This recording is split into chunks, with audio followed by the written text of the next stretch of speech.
Magandang araw mga kaibigan.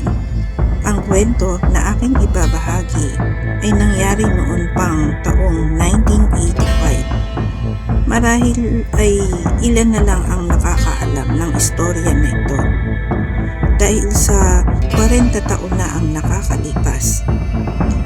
At maraming salamat sa mga matanda na nagkwento sa akin ito. Tara at mag-istoryahan tayo. Red Lady. Sa isang tahimik na baryo, may isang kubo na madalas tambayan ng isang grupo ng mga kabataan na magkakaibigan at ng ilang matatanda. Sila ay masayang nagkukwentuhan tuwing dapit hapon.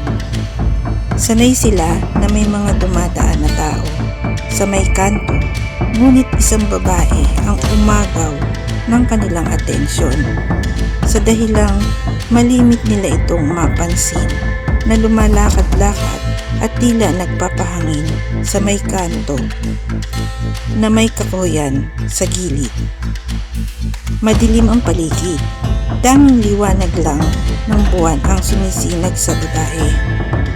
Ito ay parating nakadamit ng pulang saya na nililipad ng hangin sa tuwing siya ay lumalakad.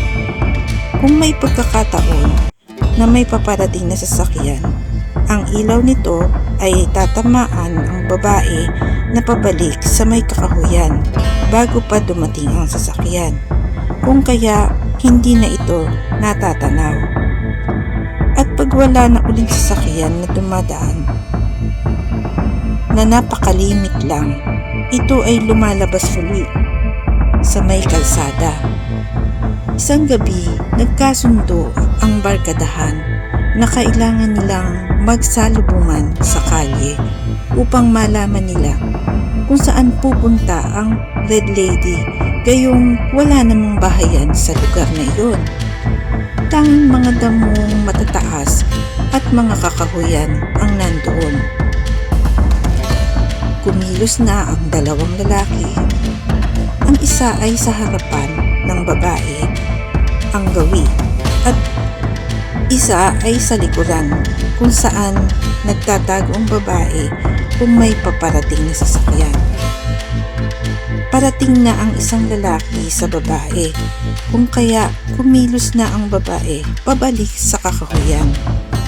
Samantala, ang isang lalaki pa ay nag-aabang na pala sa may kakahuyan.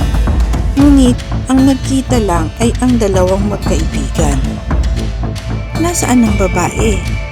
Tanong ng isa. Wala akong nakita. Pareho silang walang nakita na pumasok sa kakahuyan. Kahit nakita na nila, pabalik ito upang magtago. Naglaho ito na parang bula. Laking pagtataka ng dalawa. Ito ay nanatiling tanong sa mga magkakaibigan. Maging sa panahon ngayon ay unti-unti nang nalibing sa limot ang pangyayari.